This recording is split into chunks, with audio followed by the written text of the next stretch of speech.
Just because something is ordinary, it doesn't mean that it is not significant. Our lives are made of little tales of small things that made all the difference. It is so easy to overlook them and let them slip into silence and ask what's next, like none of it has ever happened. Sometimes I need to stop and remember the things that I don't want to forget, because if I don't remember them, no one will. Where was I? I thought it was a great idea not to read the goodbye notes until my flight took off. And here I am now, shaking and sobbing over my friends' good wishes for me. I'm trying to take it all in, the emotional flood of ache and happiness, the longing for what I had, and the excitement of what is to come. A middle-aged man in the next seat just asked the stewardess for another seat. No way he's having this from Budapest all the way to London, as far as possible from this crying mess. Oh well, I couldn't care less. I left the most precious note to the end. My best friend's, Aaron's. It is more and more difficult to see his ugly handwriting through my tears. I know that it is just for 1 year, and then you will be back. But 1 year will be a very long time without you. I'm sure that there are a lot of wonderful things ahead of us. And once you are back, we can watch stars again, we can go to the theme park. By then I might gather my courage to brave the roller coaster, but don't take this as a promise. I will be ever grateful to God to bring you into my life, and I pray that He would look after you wherever you are, whatever you do. He's faithful and steadfast. Although I stay behind, your greatest friend goes with you and holds your hand. I ask that you always be yourself. Don't let them mold you into anybody else. You are special, you are my Krista, and I'm proud of you. Be who you are. Stay the Krista that I know. Take a good look out of those flight windows and look down. All those people are waiting for you and Jesus. They need the two of you, so don't try to be someone you are not. Because believe me, you two are a winning team. Dare to dream and dare to live your dreams. Don't be afraid of the challenges, and don't be afraid of people or yourself. Do not care of people's opinion of you. Only God's opinion of you matters. He counts on you, and so do I.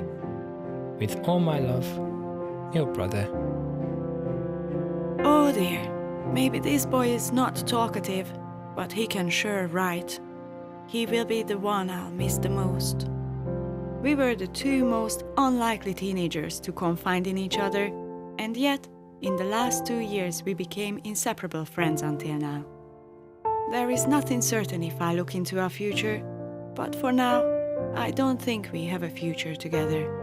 But it's okay, we had a wonderful past and I'll always treasure that. But he's right, there is so much more ahead of the both of us. Maybe not together anymore, but I know I'll be always keeping an eye out for his path, and I know he will do the same. My tears have dried up now. A burning sense of purpose fills my chest instead. Aaron is right. My greatest friend Jesus is here with me. All I need is him, which is good, because he is all I got. My new life starts now. First off, how on earth will I lift up my suitcase once we landed? Aaron carried it on and off the train to get to the capital since this morning when I kissed my mom goodbye. He tried to make it look lifting it easy at the airport check-in before my departure, but his show did not fool the scale, nor the check-in lady. She kindly offered that I either remove 12 kilos extra stuff from my overweight luggage or pay them £40. £40? Are they out of their mind? That is my money to last for the first month, till I find some part-time job. This is daytime robbery. I thought I will throw up or faint because of devastation. Nevertheless, I did leave my 2 £20 notes behind. Take heart, Krista. God will provide. He will provide, I repeatedly said to myself. Well, you have all your stuff all right. How will you take it with you, all the way to Sheffield? Oh Lord, help me. and helped me he did. By the time I got through immigration explaining the immigration officer that I have come to England with an invitation letter from Hope City Church offering me a 1-year scholarship to study in their Bible school, someone has lifted my suitcase off the conveyor belt and placed it next to it. I asked for direction from a fellow passenger about the whereabouts of the airport transfer station, and he took his time and guided me there through the labyrinth that is Gatwick Airport. The ticket to London Victoria coach station was £5, and the driver got my beast of a suitcase and lifted it on the coach and then lifted it off once we've arrived. Well, so far so good. At Victoria coach station, I purchased my very costly open return ticket to Sheffield for £25. I wonder if they sprinkle these tickets with gold dust. But once again, my luggage has been helped onto my National Express vehicle by its driver, and off we go. Our destination is my new home, Sheffield, the place where my heart was longing to get in the whole of last year. Although I had to wait till I became 20 to be able to come, but I made it. So here I am, to learn more of your ways. All I want is more of you, my God.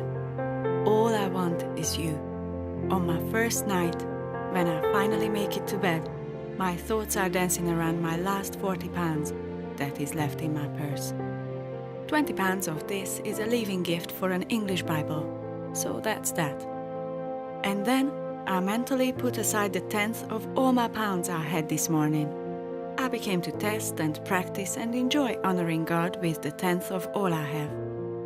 It fills me with peace to rely on knowing that I am not alone, but He is here blessing and multiplying my resources. That leaves me with £7 to spare.